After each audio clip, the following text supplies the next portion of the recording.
20대 남자의 이 남자 20대 남성의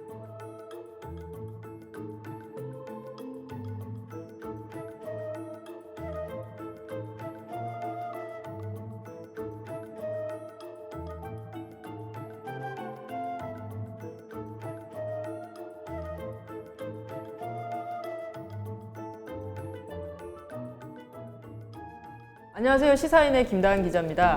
시사인에서 지난 7월 30일부터 8월 2일까지 20대 여자 현상을 분석하기 위한 웹조사를 진행했었는데요. 많은 분들 아시겠지만 2년 전인 2019년에 20대 남성을 분석하는 그런 또 커다란 조사를 한번 한 적이 있었죠. 근데 이번에는 20대 여자는 도대체 누구인가? 그 기사를 바탕으로 해서 진짜 여성들은 이 기사를 어떻게 읽었을까? 어떤 생각을 가지고 이 기사를 썼을까? 하는 이야기들 한번 들어보도록 하겠습니다.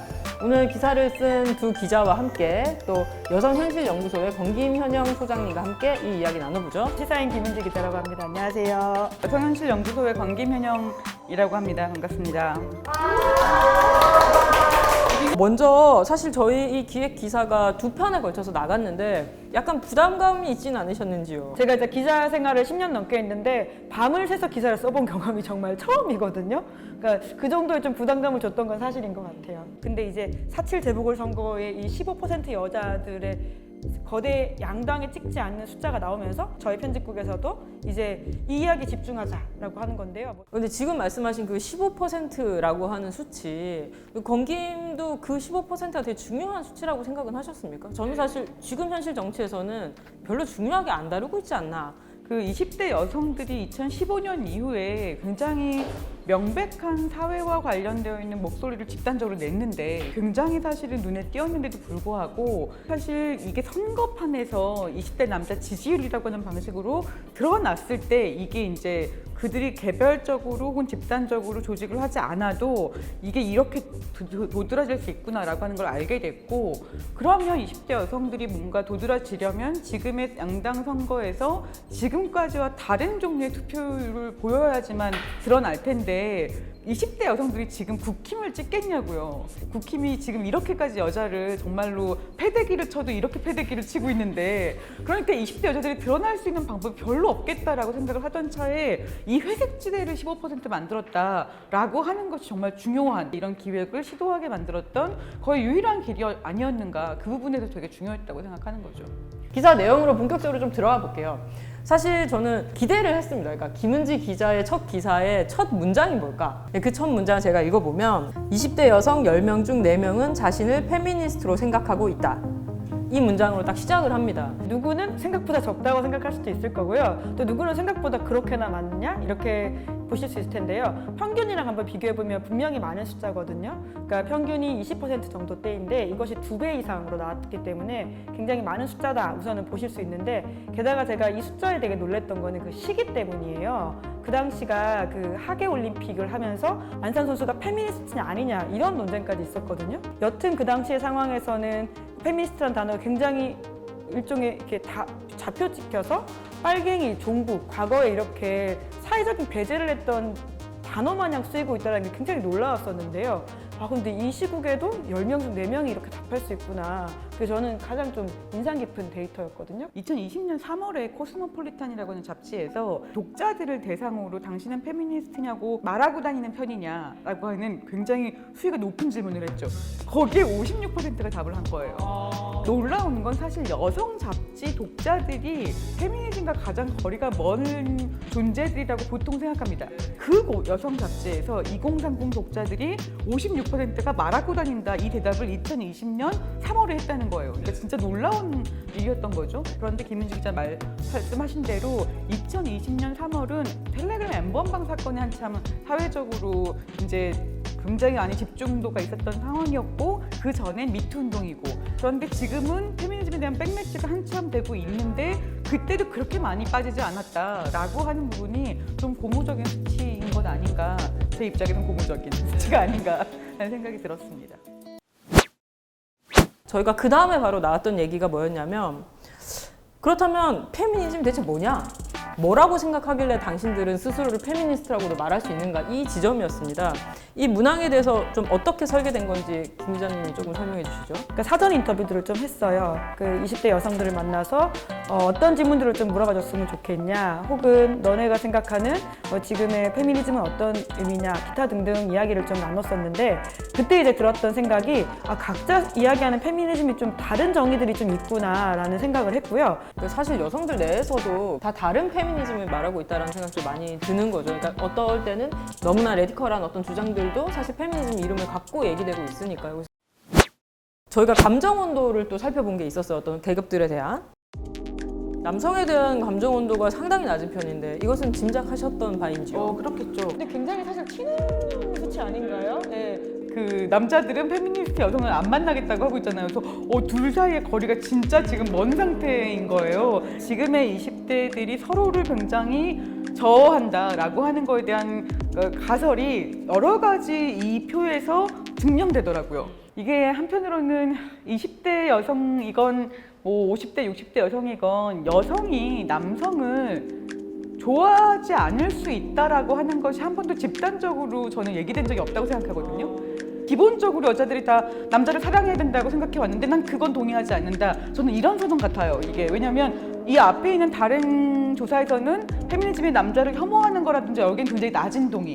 그러면 남자가 싫다는 얘기가 핵심이 아니라 남자는 당연히 좋아라고 하는 거에 전제에 동의할 수 없다. 그래서 좀 재미있는 지수 중에 하나가 페미니즘 지수가 높은 여성들이 이제 완전히 0% 혹은 뭐 100%라고 대답한 부분이 뭔지 항목을 비교한 부분도 있었는데 기사 중에 결혼은 반드시 해야 되는 것이라고 생각하는가? 라는 것에 대해서 아무도 완벽하게 모두도 동의하지 않았다. 그렇죠. 0%죠. 반드시라는 말은 굉장히 좀 강도가 높은 말이기 때문에 사실은 그러니까 평균에서 전체 평균도 그렇게 높진 않아요. 한 30% 중반 정도 나오거든요. 근데 그럼에도 불구하고 페미니즘 지수가 높은 20대 여성은 단 한 명도 그 말에 동의하지 않는다. 그러니까 아주 집단적으로 동일하게 이렇게 응축되어 있다라는 것들이 있고요. 그리고 여자아이가 태어났을 때 살기 좋다. 그 문장에 단 한 명도 동의하지 않아요. 이제 그런 걸 보더라도 지금 20대 여성, 특히 페미니즘에 우호적이고 그것에 굉장히 높게 반응하는 사람들이 어떤 사고를 하고 있는지가 굉장히 잘 보이는 문항이라고 할 수 있죠.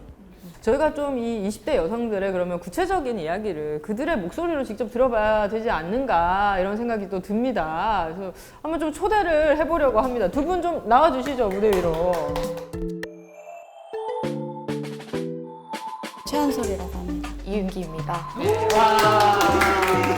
기사를 어떻게 좀 읽었다든지 기사 내용에 나왔던 것 중에 요거 좀 재밌었다. 더한다라는 얘기 해주셨었는데, 네, 2018년에 그 총여학생회 개편 요구를 하는 대다수가 남성 구성원인 그 사람들을 만나고 그 의견들을 처음으로 보면서 진짜 여성 운동과 페미니즘에 대한 적대감이 상당하구나라는 걸 느꼈고, 그게 되게 공격적인 언어로 막 익명 사이트 같은 데서 발화가 되면서 너무 무섭더라고요. 단순히 뭔가 저어한다는 것 이상으로 저는 되게 공포라고 다가왔었어요. 이 지금 38.7도가 지금 나왔잖아요. 제가 이제 거기에 들어간 그쯤에 있는 사람이거든요.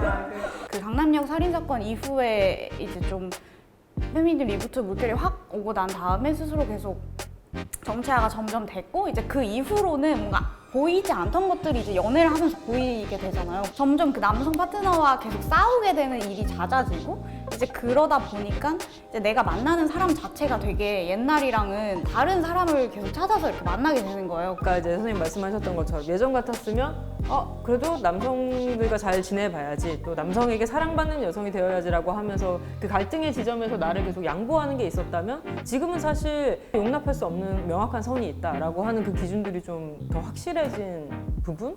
그런 게 있다는 생각도 좀 드네요.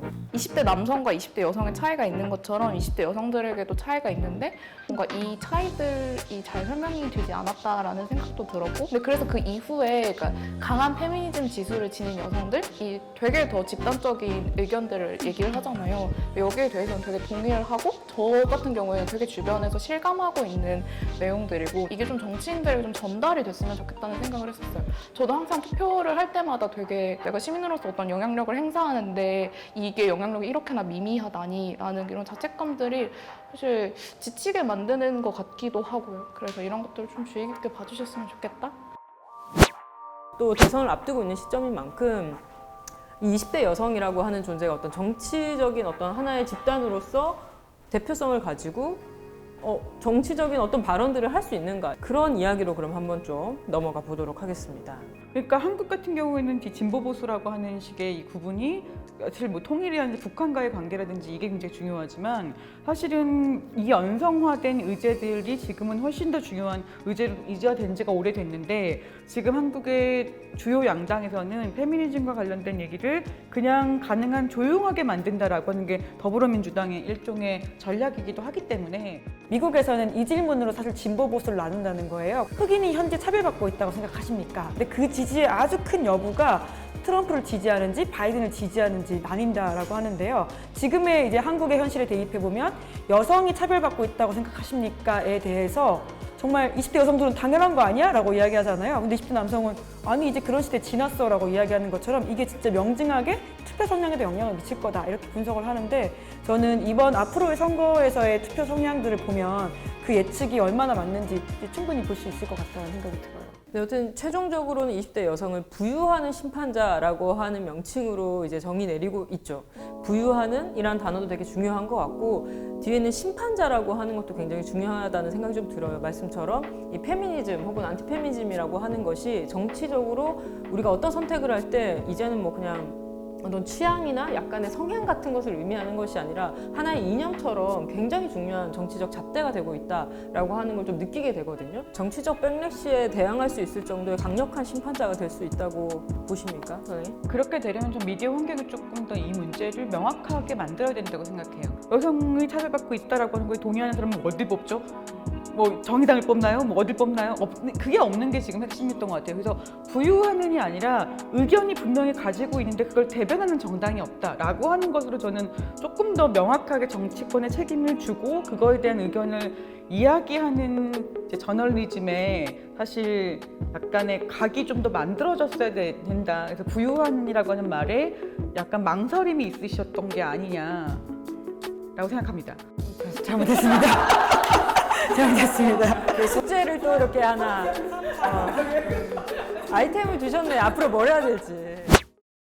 아니, 사실 저도 이번 기사 쓰면서 되게 그러니까 한편으로는 내가 갖고 있었던 20대 여성에 대한 사항이 굉장히 납작했구나라고 하는 걸 좀 생각하게 됐었던 것 같아요. 제가 이제 썼던 기사에는 어떤 성범죄에 대한 어떤 두려움이나 불안함 이런 것들을 다룬 부분들이 있었기 때문에 그런 수치들이 역시나 굉장히 좀 높게 나왔습니다. 그래서 얼마나 세상 살기 힘든가. 근데 한편 다른 수치들을 또 봤을 때 예컨대 정치적 효능감에 대한 것들을 물었을 때 오히려 남성들보다 여성들이 내 의견이 되게 중요한 의견이고 내가 지금 지향하고 있는 바가 옳다라고 하는 게 되게 확실하다는 그런 수치들도 되게 많이 나왔습니다. 그래서 비록 차별받고 있지만 나는 약자가 아니고 내가 지금 지향하고 있는 것이 틀리지 않다라고 하는 걸 되게 선명하게 생각하고 있는 집단이구나라는 것도 좀 느낄 수 있어서 스스로는 기사 쓰면서도 되게 많이 배우고 또 힘을 받았던 그런 기회였던 것 같아요. 오늘 긴 시간 함께 이야기 나눠주셔서 감사합니다.